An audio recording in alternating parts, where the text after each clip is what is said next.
Karkaroff would undoubtedly go to great lengths to help Fleur and Krum prepare, expecting Hogwarts teachers to cheat for him was unrealistic. Claire was far away in the U.S. and couldn't provide timely assistance. But there was a promising option nearby, Ludo Bagman. Bagman had shown a friendly interest in Harry, meaning he wanted to achieve his own goals through him. Derek believed that if Harry approached him, Bagman would certainly provide some insider information. Even if it wasn't fully reliable, it would give them a foothold. And for safety? Worst case scenario, they could always report Bagman to Dumbledore. He wouldn't be able to wreak havoc at Hogwarts. But based on Derek's understanding of Harry Potter, there was a problem. Harry probably wouldn't like the suggestion and might refuse outright. How could he persuade Harry to seek Bagman's help? So, on the first day of the new term, Derek went to class carrying books, parchment, and quill as usual, but also a low-probability mission tucked firmly in his mind. Despite that, Derek's mindset remained calm. With nearly 7 weeks until the second task, even if Harry refused, he had plenty of time to continue studying the Golden Egg. Shortcut or challenge, he was unafraid. This had always been his style, never relying entirely on others, trusting his own abilities above all. His roommates, however, clearly hadn't reached this level of composure. While Derek leisurely enjoyed breakfast, they were on the verge of panic. "Come on, Justin, hurry up and let me copy after you finish," Ernie urged, scribbling furiously on the table.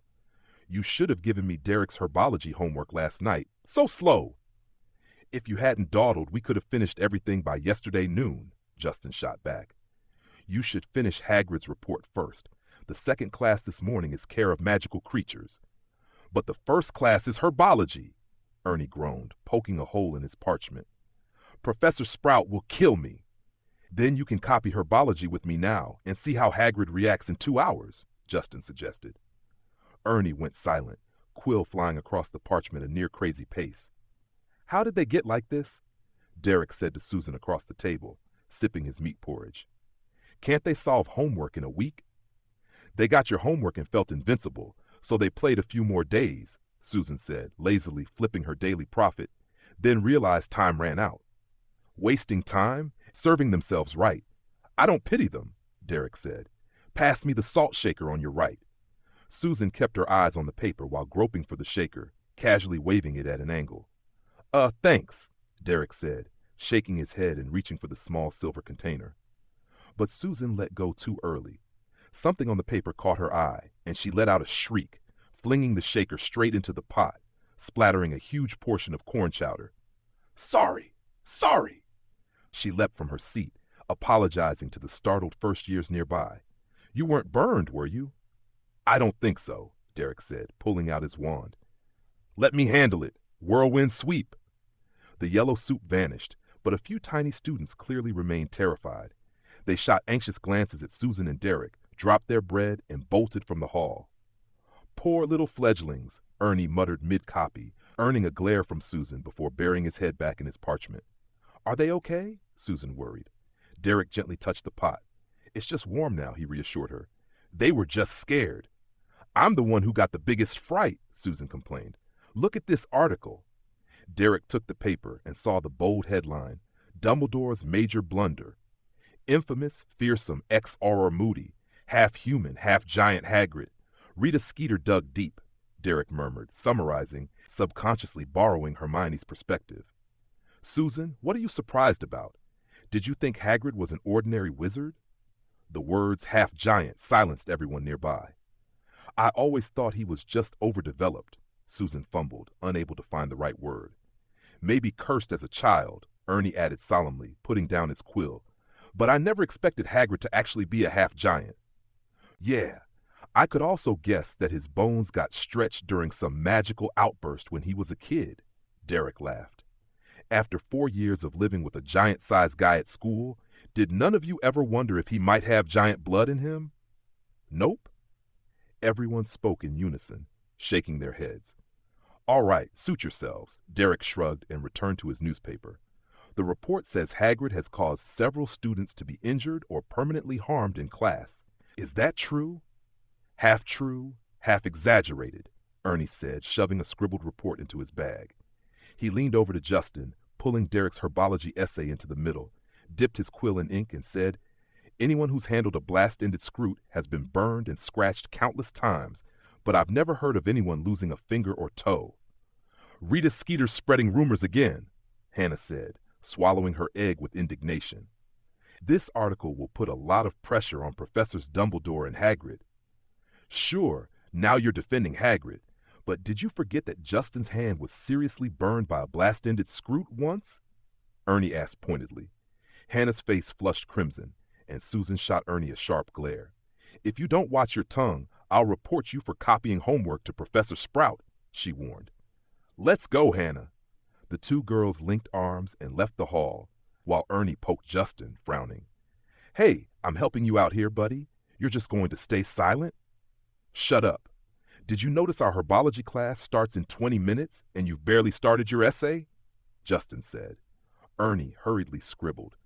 5 minutes later, he dropped his quill in despair. "I can't finish it," he groaned, sneaking a glance at Derek, who was still studying the report. "Do you think I should pretend to be sick?" "Good idea," Justin said, but after Ernie shot him a pleading look, he added, "Though it's not very likely to work. Madame Pomfrey isn't that easy to fool." Yeah, Ernie said eagerly. "Is there any way you can help me?" Derek looked up at them thoughtfully. "Fine, I'll help you this once, but don't expect it again." He tapped his wand on Ernie's parchment. "But you take full responsibility for the consequences." In an instant, the parchment filled completely. Ernie held it up in triumph, then frowned. "Why is it all in cursive?" "Did you expect me to fill this entire page with my handwriting?" Derek said. "But I never write in cursive," Ernie stammered. "Then I'll erase it all for you to continue writing yourself. That way Professor Sprout won't notice," Derek said, expressionless. "No, thanks. This is fine," Ernie said dejectedly.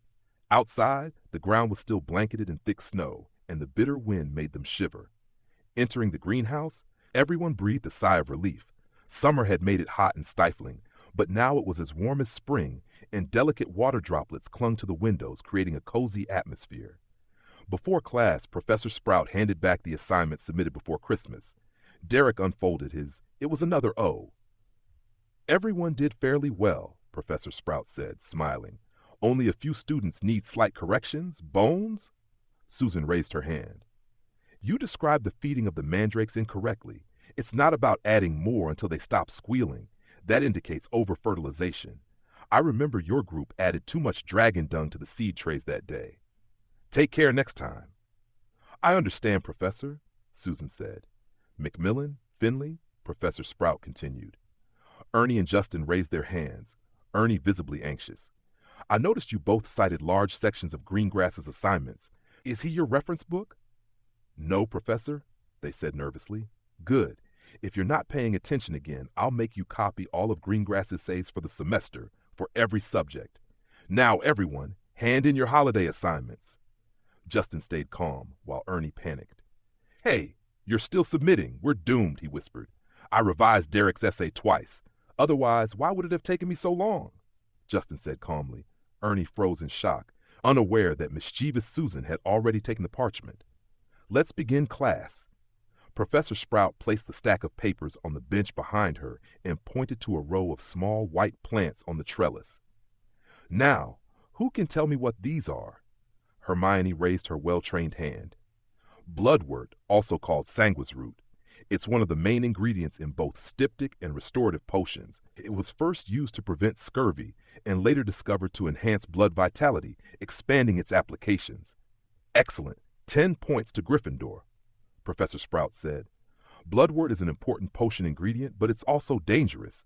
Can anyone tell me why?" Hermione's hand shot up again, almost hitting Derek beside her. "Its scent can cause confusion, agitation, and recklessness," she said immediately. "The pale violet variety has particularly strong side effects, but is also more potent." Chapter 69, Intentions. "Exactly right, plus 10 points, Professor Sprout said. "See, our devil's snare is still in its early stage. Giving it the right environment during cultivation will change its color. That's the main focus of today's lesson." After half an hour of uninterrupted explanation, She handed each student a nose clip and instructed them to work in pairs, tending to a devil's snare for the next 3 weeks until it turned pale purple. Derek stepped forward, picked up a pot, and without hesitation walked over to Hermione. "What's the next step?" he asked lightly. Hermione looked at him with a peculiar, inquisitive gaze, as if he were the devil's snare in the pot. "Give me a hint, Hermione," he said, nudging her gently with his elbow. Oh, okay." Hermione flusteredly turned her eyes to the textbook. "The pale purple variety originates from the Scottish coast, so we need to replicate that environment: sunlight, humid air, slightly alkaline soil, and a low-nutrient fertilizer." "Looks like Professor Sprout has prepared everything for us," Derek said, walking toward the silvery light ball in the center of the greenhouse. "Artificial light? Come on, Hermione." For some reason, Hermione froze in place. After calling her twice, Derek got her attention, and she hurriedly followed. During the hands-on part of the lesson, Hermione either gave him strange looks or silently drifted into thought. Derek ended up doing the work for both of them and occasionally correcting her mistakes. By the time they finished all the steps, class was nearly over, unlike before when they could always complete tasks quickly and efficiently. "Hermione, are you having trouble with something?" Derek asked tentatively. "What?" Hermione lifted her head. "Trouble?" Derek repeated. "You're not quite yourself today." "Oh, no." Hermione touched a stray strand of hair to hide her embarrassment. "I just have a question." Derek nodded. Ernie and Justin always, Hermione hesitated, frowning. "Do you always help them like this?" "Help them how?" Derek asked. "Like letting them copy homework. And I heard they often oversleep. Do you wake them up?" Hermione said. "If even you've heard that, then they really are hopeless," Derek said with a smile. "We're roommates. If I can help, I will, just like you help Harry and Ron." The end of class bell rang. Hermione lowered her head and murmured softly. "What did you say?" Derek asked. "Nothing." Hermione suddenly became sullen. "I need to go to Care of Magical Creatures." "Wait, I want to discuss something with you."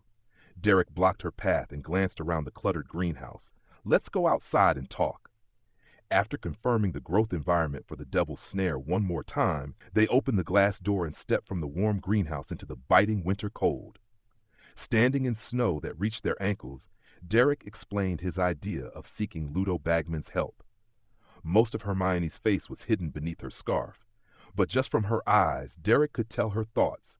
There was a gleam in them, reminiscent of Professor McGonagall. "I don't agree. I won't persuade Harry for you," Hermione said firmly. "If Bagman has ill intentions, you could be in mortal danger during the second task. Don't you realize that?" "You misunderstood. I never intended to rely entirely on Bagman, just to use the information he provides as a foothold. The final decision is still mine," Derek explained patiently. "In the worst case, we can always go to Professor Dumbledore, right? From what I've seen, there were many oversights in the library before Christmas. There are still many restricted books we haven't checked. We need to go over everything again and find all the books related to the Screams," Hermione said, deliberately ignoring his point, her tone resolute. "I will help you crack the Golden Egg's secret." Hermione, you should go reserve a good spot in the library now. I don't want to sit next to dusty old shelves and eat dust," she raised her voice. Derek suddenly felt a frustrating inability to speak. This Hermione was no longer like Professor McGonagall. She was more like Claire. All right. I'll go reserve a spot," he said quickly, raising his hands in surrender. Hermione gave him a good, "You're smart" look and tucked the hem of her robe as she headed toward Hagrid's hut. Derek watched her move through the snow and suddenly realized he still had something to say. "Hermione, wait!" He trudged through the snow toward her, calling out. She turned to face him, her expression alert. "If it's about cozying up to Bagman, don't bother," she warned as he approached. "No, next week, would you have some time?" Despite all the mental preparation he'd done, Derek still couldn't face the girl before him with the calm composure he might muster in front of a Hungarian horntail. "Of course I have time. Didn't we just agree to spend time together in the library?" Hermione glanced at her watch. "Is there something else? Class is about to start." "Well, next week it's Hogsmeade weekend, and I wanted to ask if you'd like to go with me." Derek took a deep breath and got the words out in one go. Reading about something can never match experiencing it firsthand. Perhaps using this as his current guiding principle was a stretch, but not by much. During the latter part of the Christmas break, Derek barely went to the library, and his meetings with Hermione became less frequent. Outside research on the golden egg and daily studying, he meticulously reviewed all his interactions with Hermione over the past year. Though he couldn't grade his thoughts like an exam, he was certain of his feelings. He had developed a genuine fondness for her. At first, his subconscious resisted this realization. For over a decade, Derek had carefully laid out future plans, some wildly ambitious, like convincing his parents to invest all their money in Microsoft and Apple stock. None of these plans involved romance. He'd never imagined developing a tender student-age relationship with a peer. But after reflection and emotional introspection, the usually composed and honest Derek recognized that his feelings for Hermione weren't fleeting sparks from minor interactions or hormonal surges of adolescence. They were the product of a year and a half of quiet appreciation, gradually growing into affection. By this point, having confirmed his feelings and unburdened himself, the rest became simpler. Derek chose not to dissect Hermione as he did himself. Even without experience, he knew that overthinking would only add anxiety. Practical action was far more effective, so, on the first day of the new term, he asked Hermione to Hogsmeade. Still, he hadn't fully composed himself, and his nervousness betrayed him. Hermione froze. I didn't catch that. Could you say it again? She asked softly. All right, in short, would you like to go to Hogsmeade with me? Derek said. Hermione nodded almost immediately as he spoke. Then it's settled. Their eyes met briefly. Hermione quickly looked away, lashes fluttering, a flush rising on her forehead and cheeks. Derek's heartbeat skipped. Memories of countless Christmas Eve details washed through his mind, remembering her shy, timid demeanor. Why hadn't he noticed then? The bell rang sharply, startling them both. Class is starting! Hermione turned hurriedly, her scarf slipping, revealing rosy cheeks. See you in the library, Derek. Quick as lightning, Derek caught her wrist. Don't rush, it's freezing out there. He handed her his fur-lined cloak. You'll be outside all morning, stay warm. But you still have to walk back to the castle. Hermione hesitated. No problem, it's just a short walk. Derek urged. Now go, you're already late. Hermione relaxed, a goofy smile spreading across her face. She nodded, wrapped herself in the cloak, and dashed toward Hagrid's hut. Standing in the biting wind, Derek felt the fiery peak of his scholarly drive. Are the Screeches in the Golden Egg ready to meet their match? In the library, Derek pulled out a dozen or more hefty volumes from the restricted section. Mrs. Pence eyed him suspiciously, holding Sprout's note to the light as if hoping he had a forged signature. Professor Sprout said this signature is valid until the end of the academic year, Derek explained. This means I'm cleared to borrow any book in the library. No need to check again, right? Mrs. Pence's thin fingers clenched slightly, forming wrinkles in the smooth parchment. She slapped the note onto the stack and strode away. Take care of the books. If I catch you scribbling in them... Derek shrugged, pulled out a chair, and began flipping through the books one by one. Compared to ordinary shelves, the restricted section books were hardly friendly. One tried to bite his fingers. Another started playing a shrill violin the moment it opened. A third kept flipping itself to a particularly gory chapter. Derek kept his wand ready, anticipating sudden mishaps. Intense whipping curses that make your enemy scream in agony. Howler potion, half a teaspoon. Effects last all day. Throat won't stop. Wailing weed, a malevolent swamp plant that lures creatures to become its nutrients. After an unknown amount of time, Derek lifted his head, neck stiff from leaning, eyes dry. He caught a familiar voice drifting over. I'm telling you, absolutely not. He's not like that. Well, maybe he's just having fun and telling others casually. Chapter 70, Hogsmeade Weekend. Could you keep your voices down? This is the library. Mrs. Pence is watching us. Derek craned his neck and glanced around, spotting Hermione, Harry, and Ron outside a few shelves. At the same time, they noticed him. Found you, Hermione said, hurrying over and sitting beside him, still draped in his cloak. Any luck with the clues? As expected, nothing, Derek said, checking his gold and red pocket watch. It's just about lunchtime. How about we eat first? We still have divination with numbers this afternoon. But they insist on talking to you first, Hermione said impatiently, pointing at Harry and Ron sitting across from them. Talk about what? Derek asked Harry. Did you figure out the golden egg secret? Not that, Harry said, awkwardly ruffling his messy hair. I wanted to talk about Hagrid. You didn't tell anyone else about what happened in the Rose Garden on Christmas Eve, did you, Derek? Hermione asked, cheeks flushed, speaking before Ron could. Derek began to understand. You think I told Rita Skeeter? He asked Harry and Ron. Am I really that bored? Of course not, Hermione said immediately. I mean, how did that obnoxious woman find out? It couldn't have been Hagrid, could it? Ron opened his mouth as if to argue, but Hermione shot him a sharp glare. Hagrid wouldn't, Harry said, furious.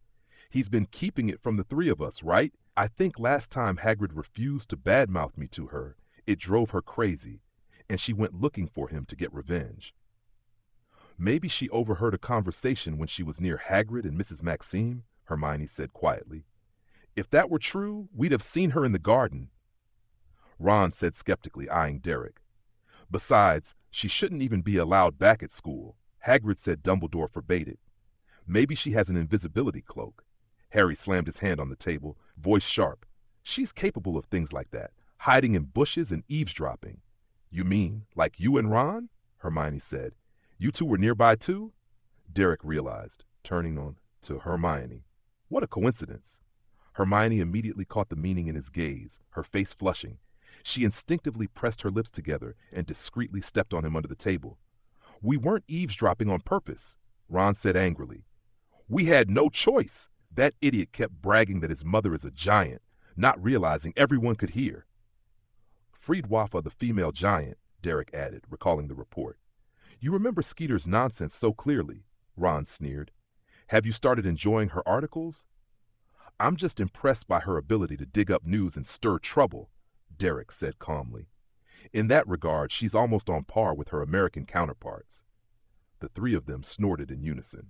You probably don't fully understand people like Rita Skeeter.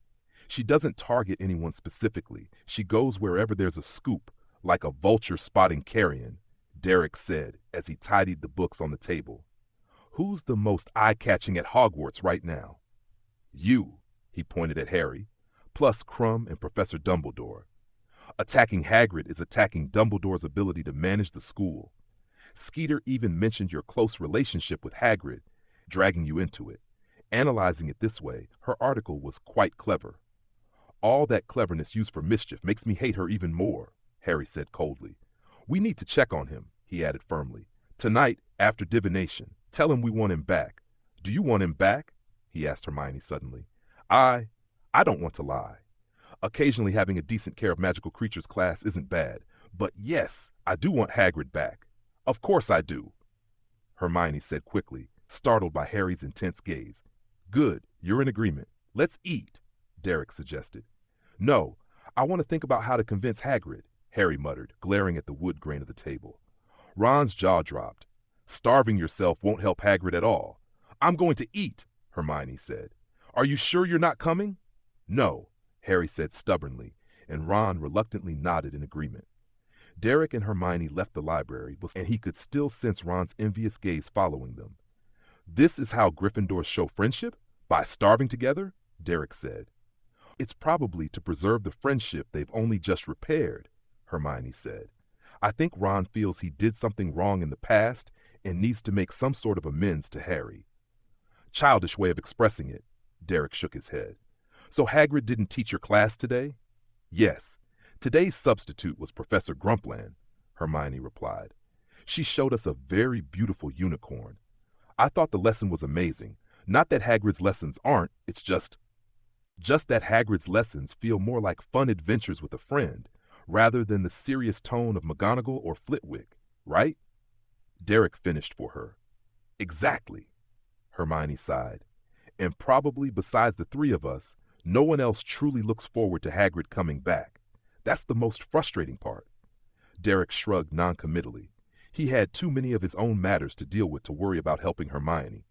With so much to manage, the heavy coursework, endless research in the library, brain-blocking charms, animagus practice, And piecing together the mastermind from scattered clues, 2 weeks passed astonishingly fast. Unnoticed, mid-January arrived, bringing a slow warming of the weather and the school's second Hogsmeade trip of the year. Since making their promise outside the greenhouse, Derek and Hermione hadn't discussed it again. They had been buried under an ocean of library books. Now they were about to spend a profoundly meaningful day in Hogsmeade. On Saturday morning, Derek deliberately got up earlier, washed, and tidied his usually neglected hair. He went early to the great hall for breakfast, then waited by the oak doors. Much of his effort was to avoid Ernie and Justin. After the Christmas ball, they had been intensely curious about his thoughts and feelings. Every trip to the library brought them pointed looks. The previous night, Derek had even used the no-copying homework tactic to quell their curiosity. After about half an hour, Hermione emerged from the great hall. She, too, had arrived early. Filch had only just arrived with his list at the castle entrance to check attendance. "You're early," Hermione said brightly, her small front teeth making her smile even cuter. "This will help me enjoy this unforgettable day even more," Derek said in a deliberately formal tone. "And you look very beautiful today." The latter was both a prepared compliment and his genuine impression. Hermione had smoothed her hair with her usual quick detangler, leaving it sleek and shiny. This time, she wore a simple ponytail paired with a modest black robe. If the Christmas ball look was breathtaking, today she radiated scholarly elegance and understated charm. "Thanks. Ginny helped me today. Shall we go?" Hermione lowered her head slightly, unused to the wind not tussling her hair, breaking their gaze. Derek nodded and walked beside her, waiting for Filch's inspection. Most students were still in the great hall eating breakfast. Derek and Hermione became among the first to depart, leaving the castle, crossing the cold, snow-dusted grounds toward the school gate. Before Derek could recall his planned conversation topics, Hermione spoke first. "Harry says he's figured out the meaning of the golden egg." Hermione said excitedly. "That's wonderful." Derek internally cursed. Compared to her, I feel awkward. This is so un-Derek. "That's great. Congratulations to Harry," he said lightly. "From the looks of it, he's ahead of me already." "I could ask him," Hermione hesitated. "But you don't have to. Weren't you the one to tell him about the first task?" "There's still time. I want to study it myself a bit more," Derek said seriously. "If I still can't figure it out by early February, then I'll ask Harry. Don't worry, I'm not stubborn about pride." "I trust our abilities," Hermione encouraged. They passed the Bowden ship moored on the lake. Victor Krum stood on the deck in just swim trunks, agilely climbed the rail, spread his arms, and plunged into the water with a splash. "It's January. The snow hasn't even melted yet." Hermione stopped. "The lake must be freezing. What is he thinking?" "Maybe winter swimming is one of the secrets to becoming a top Quidditch player," Derek joked. "Do you think if I took swimsuit photos of him, the Daily Prophet would pay a fortune?" "Maybe they'd include us in the article, too," Hermione said exasperatedly. "Two Hogwarts students obsessively watching a Quidditch star day and night just to see him swim." "Fine, it seems you really dislike the Prophet. I do too, but the best response is to ignore it." Derek smiled. "Slytherins always disparage Dumbledore, yet it never diminishes his greatness." "If only Hagrid were more like you," Hermione flicked her ponytail. "He still refuses to open the door for us." "Even Ernie misses those ferocious blast-ended Scroots now," Derek teased. "Since Professor Grumpland took over, the workload for caring for magical creatures has increased daily." Their eyes met. Derek made a silly face, and Hermione laughed heartily. Walking and chatting, Derek realized his pre-planned conversation strategy was unnecessary. Habit and comfort drove them. Without books in front of them, their speech was more intuitive, the topics jumping freely. One moment discussing Ernie being confined for copying homework, the next about the Mandrake's properties, then different potion procedures. Anyone overhearing would be dizzy and lost. "Let's have some butterbeer at the Three Broomsticks," he suggested, noticing Hermione's rosy cheeks from the wind. "We can rest a bit before shopping." Hermione nodded happily. Chapter 71, Inside the Three Broomsticks. Derek and Hermione walked into the Three Broomsticks. They had been strolling and chatting at a leisurely pace, relaxed but slow, and by now the small tavern already had a few early arriving guests scattered about. Hermione picked a round table with a small sofa, while Derek went to the bar. The owner, graceful and strikingly beautiful, was busily directing a few pieces of cloth to polish freshly washed glasses. "Good morning," Rosmerta said. "Butterbeer, or do you want a few sandwiches as well?" "One cheesecake, 2 butterbeers, and 2 warm eggnogs," Derek replied. Cloths and glasses clattered onto the counter. The barmaid set down her wand, lifted her gaze, and scanned him from head to toe. "Many young people want to claim adult privileges before their time," Rosmerta said, expertly spotting Hermione among the patrons, even when they're accompanied by a female companion. "I've always thought of it more as a health drink," Derek said earnestly. "A glass of milk early in the morning isn't a bad thing." Rosmerta's intrigued gaze lingered on his face for a moment, her eyes flickering slightly. Then, without a word, she turned toward the storage room in the back. A moment later, she returned to the bar, holding the cake in one hand and a slightly grimy bottle in the other. She placed the plate on a tray, opened the bottle, and poured a honey-colored liquid into a glass. "The eggnog sold out," Rosmerta said, pushing the tray toward him. "Try this. You'll like it." Derek leaned closer to the cup. "Mead? That's unexpected. I thought you'd give me 2 glasses of milk," he exclaimed. "For ordinary students, I would," Rosmerta replied with a smile. "But a champion is another matter." She added 2 more bottles of butterbeer to the tray. "Good luck in the tournament, young champion. That'll be 2 galleons and 2 sickles total." "Where to next?" Derek asked, setting the tray on the small round table and sitting beside Hermione. "Anywhere. Wait, this is alcohol?" Hermione lifted her cup, sniffing incredulously. "Madame Rosmerta actually sold you real alcohol?" "Indeed. There's mead and butterbeer," Derek said. "Have some cake. You probably skipped breakfast rushing here." "Mead and butterbeer aren't the same." Hermione hesitated. "Maybe we shouldn't." To celebrate a wonderful day, Derek cut her off with a smile, raising his glass. "Let's toast to bending the rules a little." Hermione's eyes flickered with slight unease, but more with hidden excitement and joy. A few seconds later, she shook her head, raised her cup, lightly clinked it against his, and murmured "Cheers," like a child sneaking candy. The floral sweetness of the drink seemed to nudge their already close bond a step forward.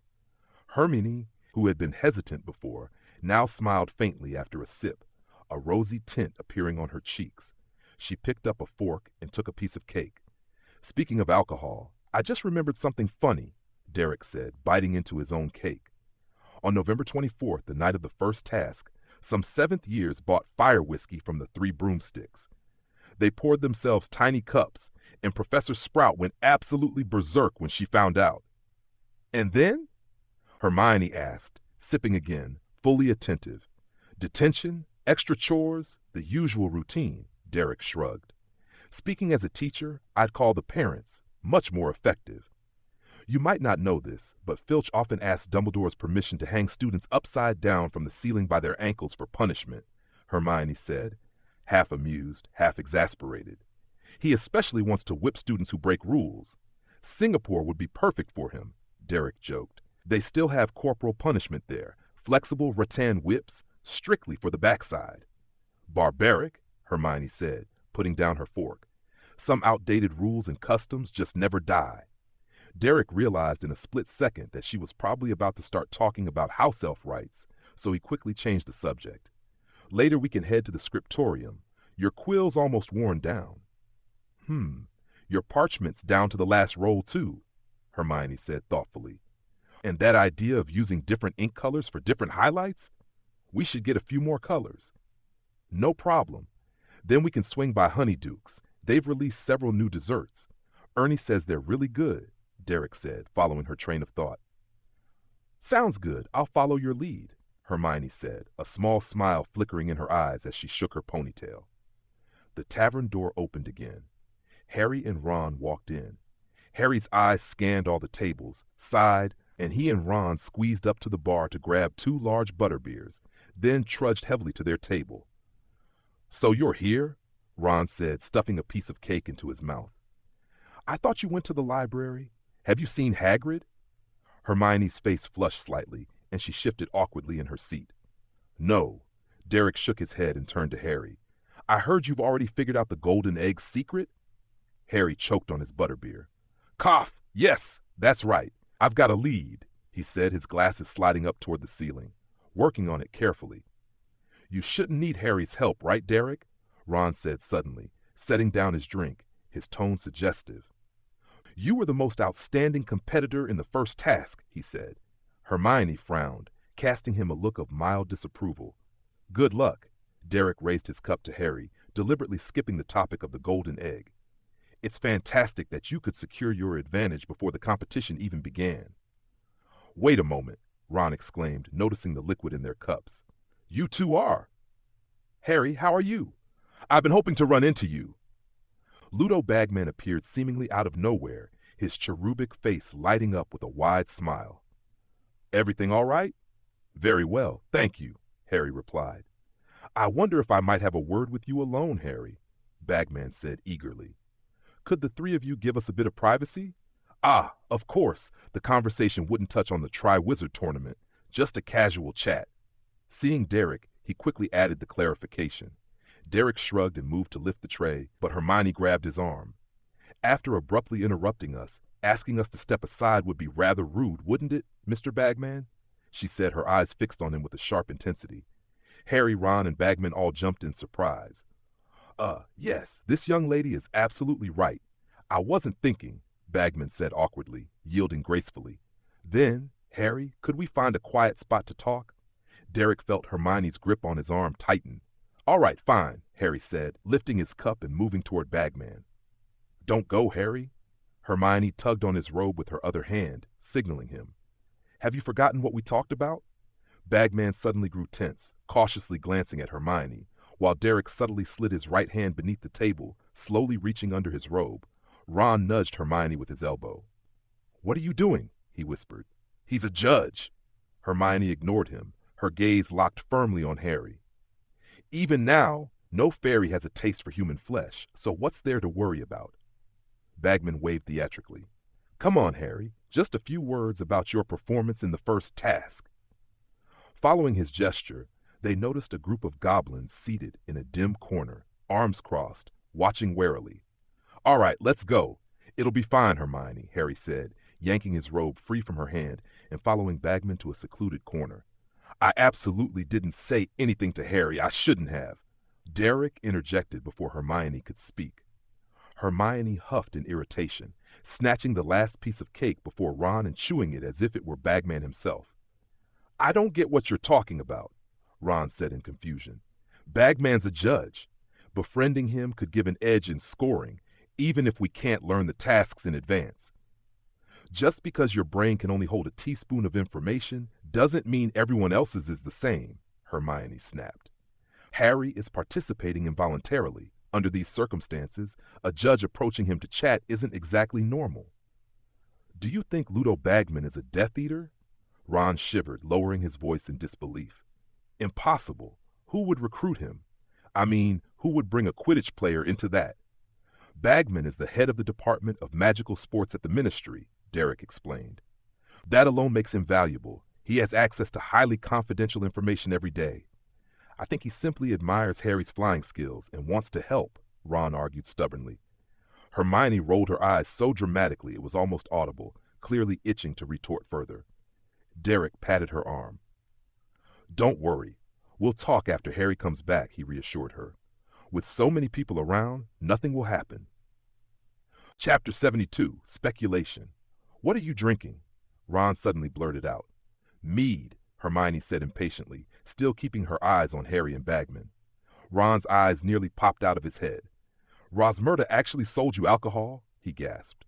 Yeah, you can go ask her for a cup too, Hermione said casually. Ron took several deep breaths, then suddenly stood and strode toward the bar. Hermione turned, staring blankly at his retreating back. I was joking. There's no way he could actually buy alcohol from Rosmerta, she said. Derek hummed in agreement. Then how did you do it? Hermione finally focused on the core question, studying Derek with a curious gaze. Rosmerta isn't the kind you can persuade with just a few kind words. Well, Derek said in a tone of having done something trivial, I told her it was my first time bringing a girl out and hoped she could cut me some slack. Then, he winked, it worked like a charm. Obviously you're lying. Hermione tapped him lightly, though her cheeks were flushed with a happy glow. Why would I lie to you? Derek asked innocently. I've always been honest in life matters. Really? Hermione narrowed her eyes. I seem to remember in third year, you not only broke our agreement to spill Professor Lupin's little secrets, but also tried to knock me out? Derek froze, dumbfounded. Memory competitions aren't my strong suit, he said, spreading his hands and conceding cleanly.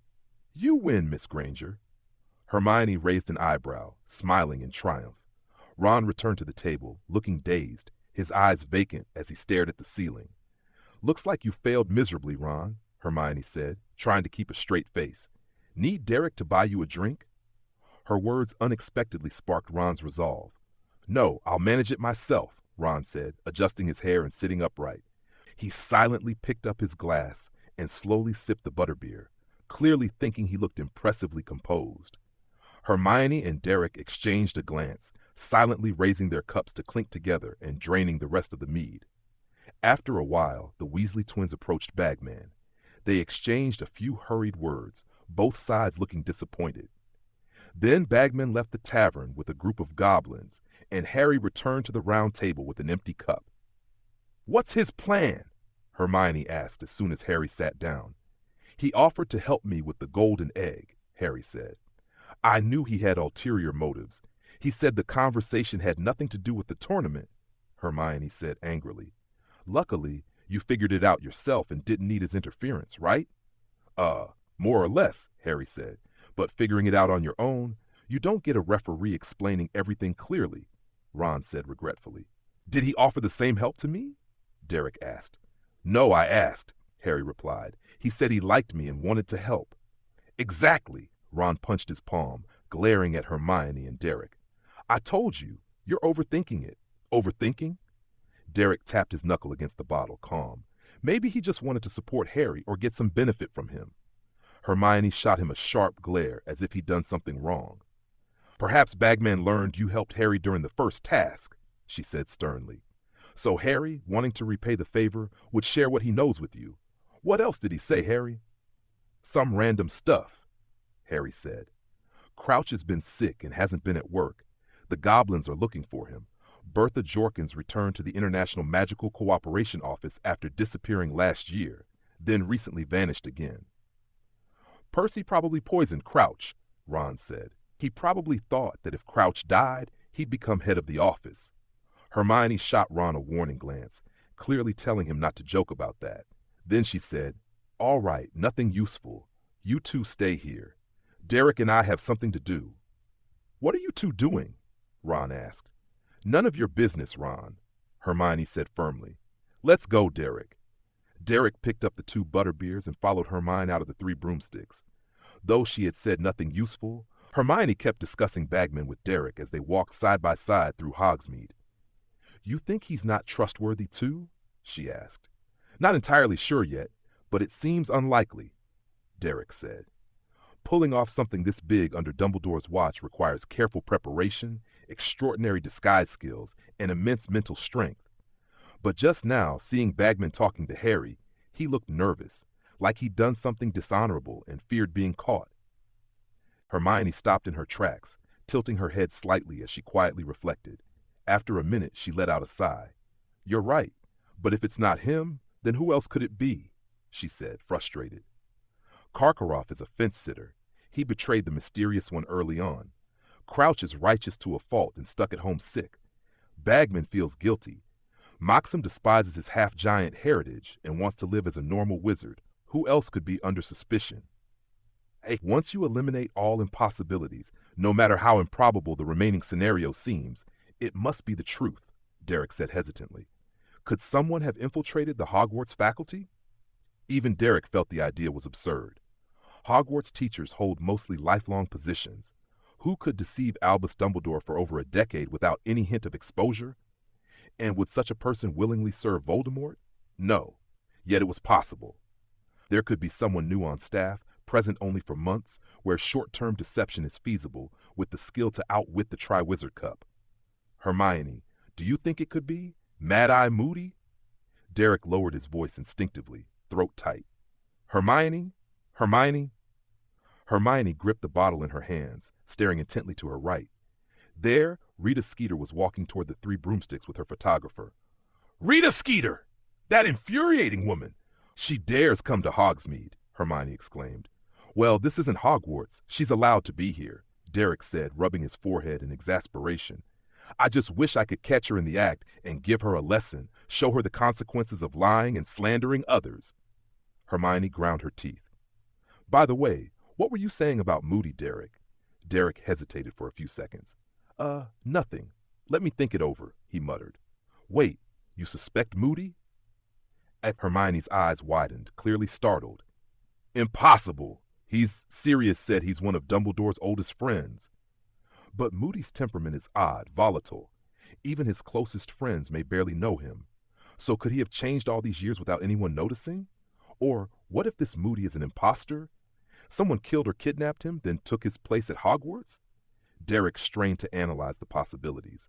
Hermione shrieked in shock, eyes wide with terror. No, that's not what I meant. I just said it without thinking, Derek quickly corrected. Sorry, Hermione.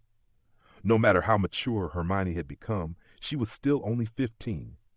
To hear a teacher might be a killer was genuinely frightening. It's just a guess with no evidence, Derek said, holding her cold hands and warming them. Don't dwell on it. It was just my overactive imagination. I'm fine. Your theory makes sense, Hermione said softly. Since the four judges are unlikely suspects, it's plausible there's trouble inside Hogwarts. It's so terrifying. First year was Quirrell, second year the Diary and the Basilisk, third year had some troubles, but overall went smoothly. I thought this semester could pass quietly, but with Albus Dumbledore, the greatest headmaster in Hogwarts history, nothing will go wrong, Derek said. Forget what I said. Let's go to the Ink and Quill and look at quills and ink. Hermione's eyelids lowered as she looked at their joined hands, her ears pinking under the sunlight. Derek noticed too. Clearing his throat, he moved a little closer, cautiously asking, Shall we go? After a few seconds, Hermione nodded, cheeks flushed, eyes drifting toward the shop windows with curiosity. Derek smiled slightly, gently squeezing her delicate hand as they headed toward the Ink and Quill. The rest of the afternoon in Hogsmeade passed in a warm, half-pleasant atmosphere, though both carried heavy thoughts, reflected in occasional absent-mindedness and casual gestures. Once Derek escorted Hermione back to Gryffindor Tower, his mind immediately went into overdrive, rigorously weighing his suspicions and considering ways to gather evidence. Chapter 73, Discoveries. Ideals were lofty, reality was harsh.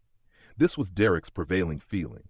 In essence, suspecting Moody was no different from suspecting Karkaroff or Bagman. According to Derek's logic, all three had potential to be the mastermind. It was just a matter of likelihood. But in everyone else's eyes, Moody and the Death Eaters were worlds apart. Since graduating from Hogwarts and entering the Auror office, rising from trainee to full Auror, then to head of the Auror office, and finally retiring, Moody's reputation in the British magical community wasn't just that of a powerful wizard. To anyone who knew of him, he was the vanguard against dark wizards, feared even by those who hated him most. He was old, rough, hot-tempered, suspicious, uncompromising, disregarded laws and rules. But secretly conspiring to become a dark wizard in his old friend Dumbledore's school? Impossible.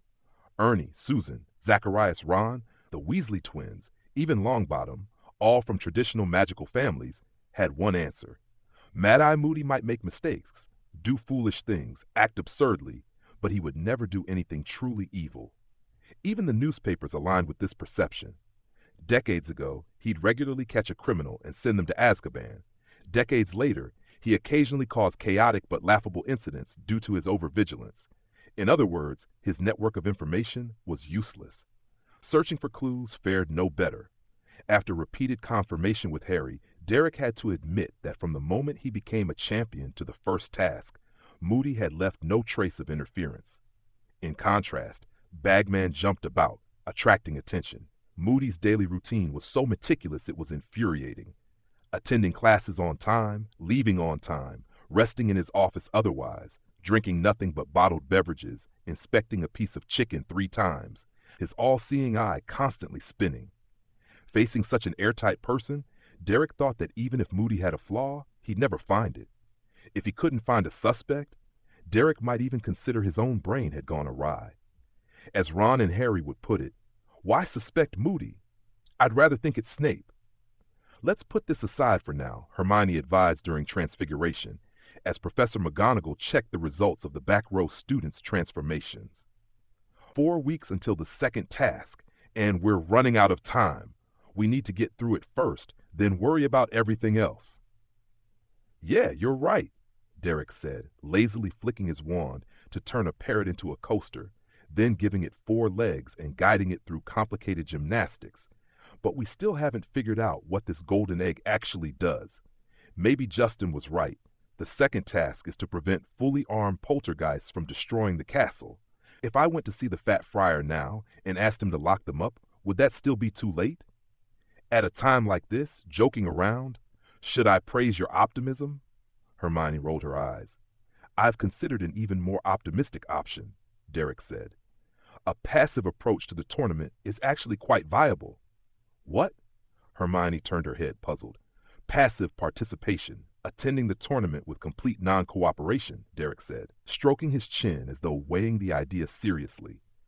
For instance, after seeing the dragon in the first task, I just admit I can't handle it, forfeit any clues for subsequent tasks, and let the judges deduct points as they please. I'd still participate, but my inability would make losing inevitable. The committee couldn't touch me. Makes sense, right? Hermione stared at him in disbelief, unable to imagine the boy she'd known for over a year would entertain such shameless thoughts. You're not seriously thinking of doing that? She asked, voice trembling slightly. In front of the whole school?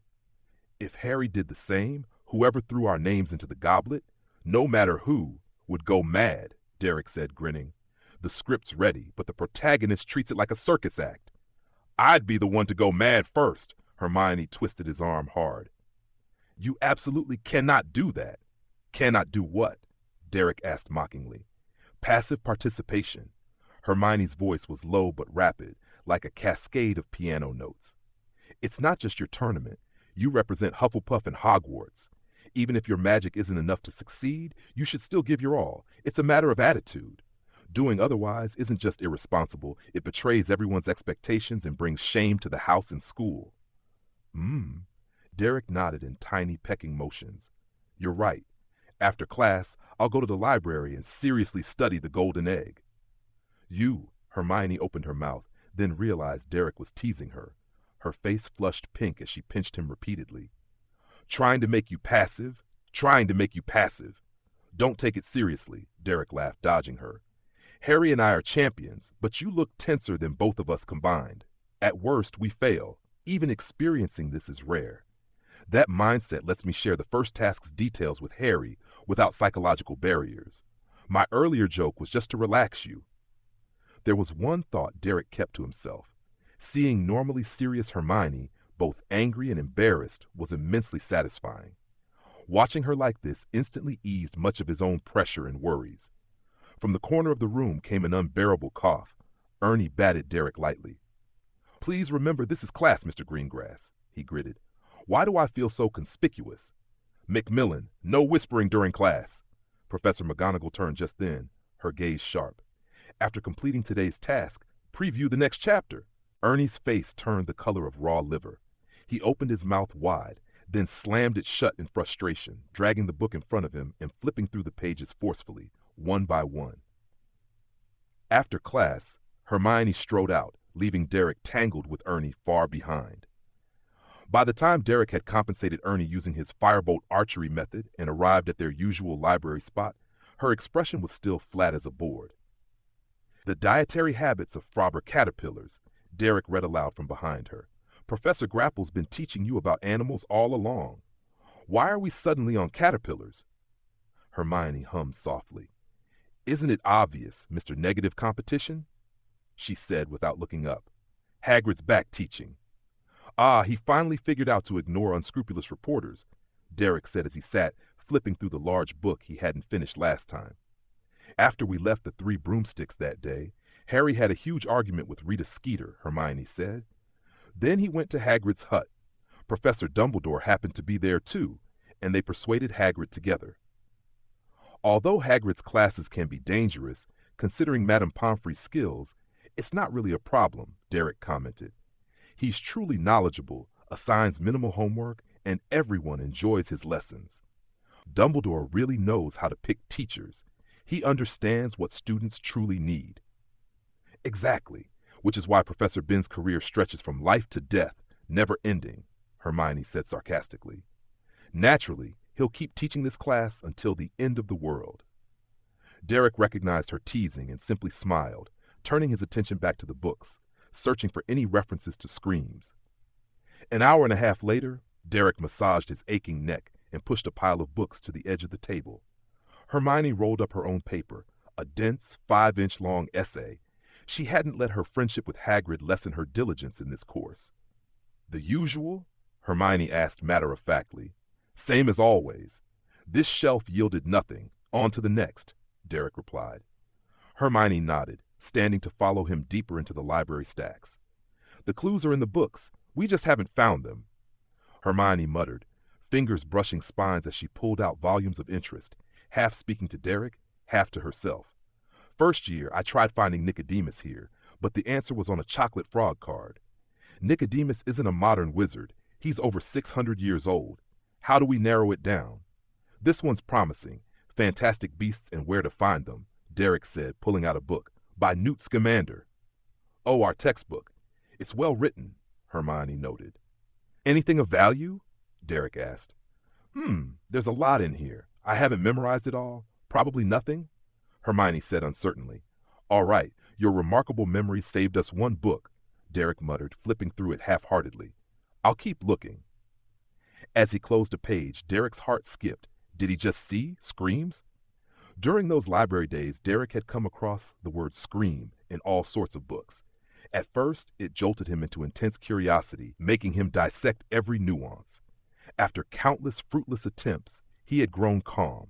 Seeing the word no longer excited him, nor did failure disappoint him. So when he casually glanced at Fantastic Beasts and noticed the word, he felt nothing, just a hint of annoyance at yet another predictable dead end. But as he flipped to that page, skimming quickly, everything changed. A sudden, powerful intuition surged. After nearly 2 months of searching, the answer was finally within reach.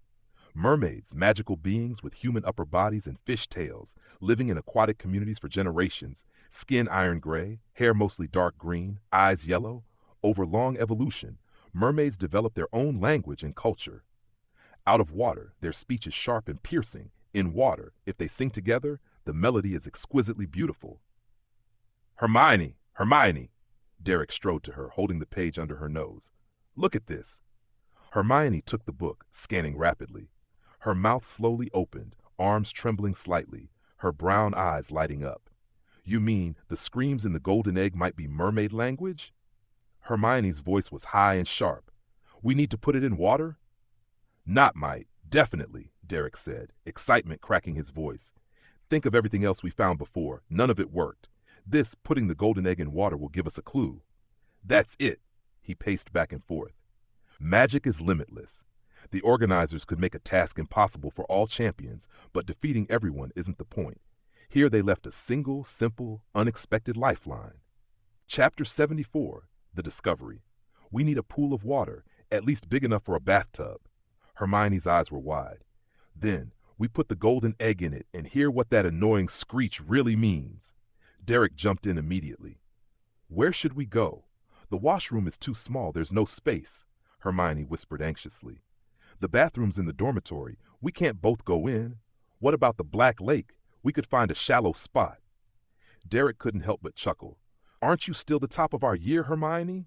You're a witch. I'll go grab the egg, and you go to the empty classroom on the 3rd floor. Use desks and chairs. Just conjure a temporary wooden container, that'll do. And the water? Hermione glared at him. We'll deal with that on the 3rd floor. Derek shouted, running toward the door, waving Hermione to hurry. Under Madame Pence's extremely displeased gaze, Derek dashed out of the library and sprinted along the railings toward the Hufflepuff common room. People greeted him along the way, but he didn't respond, focused only on running.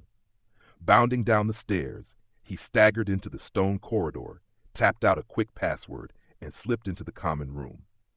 Why are you back so soon? Did you fight with Hermione Granger? Ernie sat in an armchair, grinning mischievously at him. Better to preview the next transfiguration lesson, Mr. Macmillan, Derek replied sarcastically, striding up the stairs. Half a minute later, scarf-wrapped golden egg in hand, he bolted